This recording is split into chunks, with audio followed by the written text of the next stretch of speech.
Seguimos aqui conversando sobre a espiritualidade que Jesus nos ensina diante da religiosidade do engano, dos sofismas, e que Paulo escreve aqui em Gálatas dizendo: mas ainda que nós, ou até mesmo um anjo do céu, pregue um evangelho diferente daquele que lhes pregamos, que seja anátema, ou que seja amaldiçoado.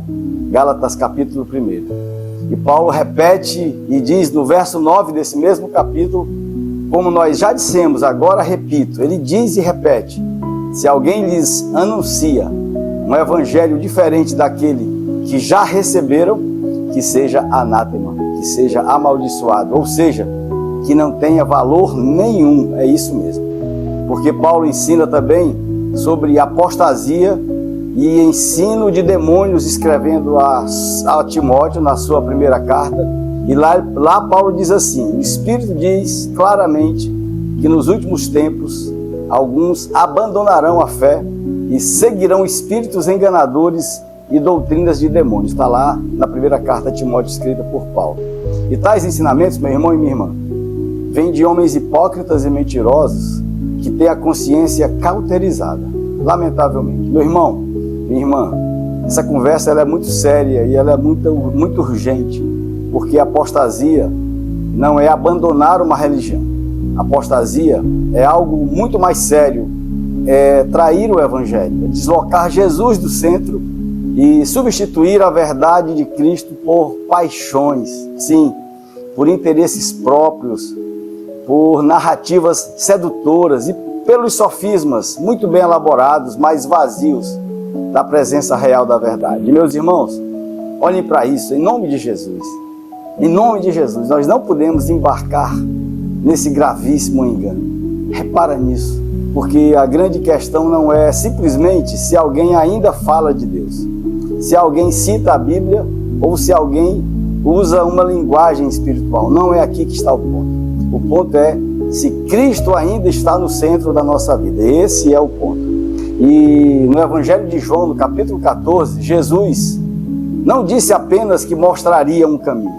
Jesus disse e declarou aberta e diretamente: eu sou o caminho, eu sou a verdade e a vida. E isso significa que perder o caminho é, no fundo, afastar-se da pessoa de Jesus, do seu senhorio, da sua verdade e do seu evangelho. E é exatamente por isso que a apostasia é tão grave, porque ela não começa necessariamente com uma negação explícita da fé. Não, tem ali os caminhos de engano. Muitas vezes a apostasia ela começa de forma muito mais sutil, porque a pessoa continua religiosa, continua usando palavras corretas, continua frequentando ambientes de religiosidade, mas no íntimo e no fundo já trocou Cristo por outra coisa qualquer, por outra lealdade. E quando outra lealdade assume o centro, a apostasia já começou. E o apóstolo Paulo, esse mesmo apóstolo Paulo, diz na sua segunda carta a Timóteo, lá no capítulo 4, que chegaria o tempo em que muitos não suportariam a sã doutrina, mas movidos por seus próprios desejos, procurariam mestres que dissessem aquilo que os seus ouvidos gostariam de ouvir. E esse texto revela algo muito profundo. A apostasia não nasce primeiro no campo intelectual. Ela nasce no coração. Ela começa quando o ser humano já não quer mais ser confrontado pela verdade de Cristo, mas passa a desejar uma versão da fé que proteja os seus apetites, os seus interesses e as suas conveniências. E em vez de perguntar o que Jesus quer de mim, o coração da apostasia, do apóstata, passa a perguntar como é que eu posso usar a linguagem de Jesus para legitimar aquilo que eu já quero fazer, do jeito que eu quero ser. E esse é o ponto crítico, porque nesse momento a pessoa já não está mais seguindo a Cristo, ela está tentando usar Cristo. E existe uma diferença, meu irmão e minha irmã, significativa entre seguir Jesus e instrumentalizar Jesus. porque o verdadeiro discípulo, ele se submete ao senhorio de Jesus. Agora, o apóstata tenta submeter a fé aos seus próprios interesses. E aqui em Filipenses 2, Paulo manda que nós tenhamos em nós a mesma mente de Cristo Jesus. Mas lá no versículo 21 desse mesmo capítulo, ele lamenta que muitos buscam os seus próprios interesses e não os interesses de Cristo Jesus. E aqui está um diagnóstico espiritual decisivo. Quando os interesses pessoais ocupam o lugar da vontade de Cristo Jesus, a fé perde o seu eixo. E a apostasia quase sempre vem revestida de aparência. Vem com discurso sofisticado, vem com narrativa emocionalmente forte, com argumentação refinada, mas sem nenhuma verdade, sem nenhuma profundidade. Paulo mostra que o problema central está na recusa de amar a verdade.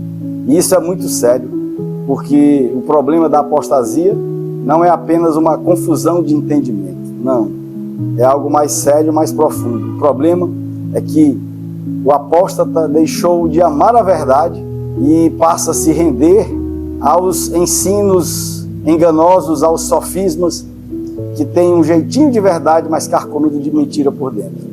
Ele prefere uma mentira confortável a uma verdade que o chame ao arrependimento. Por isso Paulo é tão duro, tão firme, lá no capítulo 1 de Gálatas, quando ele fala sobre outro evangelho.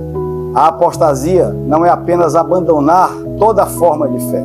Às vezes é abraçar um evangelho adulterado, um evangelho corrompido, um evangelho sem cruz, um evangelho sem arrependimento e sem santidade. Um evangelho em que Jesus é citado, mas já não é obedecido.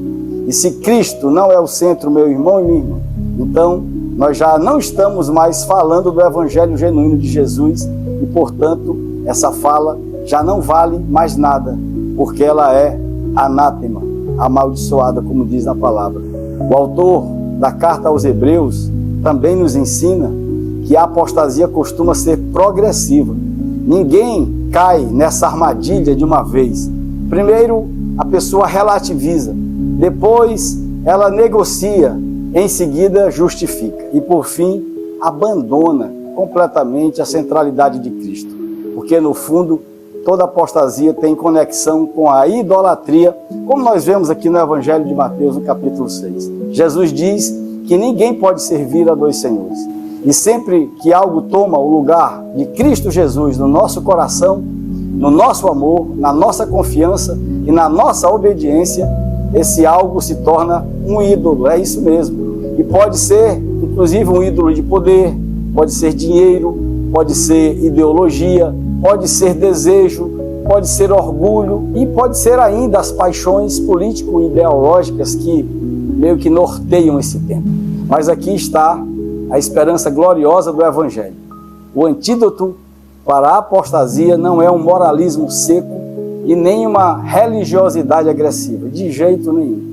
O antídoto é voltar para Jesus Cristo, é voltar para a sua cruz, voltar para a sua verdade, voltar para o seu senhorio, porque onde Cristo volta a ser o centro, o caminho é reencontrado, a gente volta para o caminho, metanoia mesmo. E no fim, a pergunta mais importante não é: ainda falo de Jesus? Não. A pergunta que nós precisamos fazer é: Jesus ainda reina sobre mim? E, meu irmão, minha irmã, que Deus nos livre de uma religião sem Cristo, de uma fé sem cruz, de um discurso sem arrependimento e de uma espiritualidade sem o evangelho genuíno do próprio Jesus Cristo. E que o Espírito Santo nos reconduza à centralidade absoluta de Jesus, não como algo acessório da nossa vida, do nosso jeito de ser e de viver, mas Jesus como o Senhor da nossa mente, Senhor do nosso coração, Senhor da nossa consciência, do nosso destino e da nossa própria vida. Alguém até, meu irmão e minha irmã, pode até dizer assim que não sabia de nada disso. Pois muito bem, agora nós já sabemos. Que o amor de Deus o Pai, que a graça bendita de Jesus, que a comunhão do Espírito Santo estejam com todos vocês, em todo tempo e em todo lugar. Um beijo, Um abraço com a minha alma, uma linda e abençoada semana. E até a próxima segunda-feira.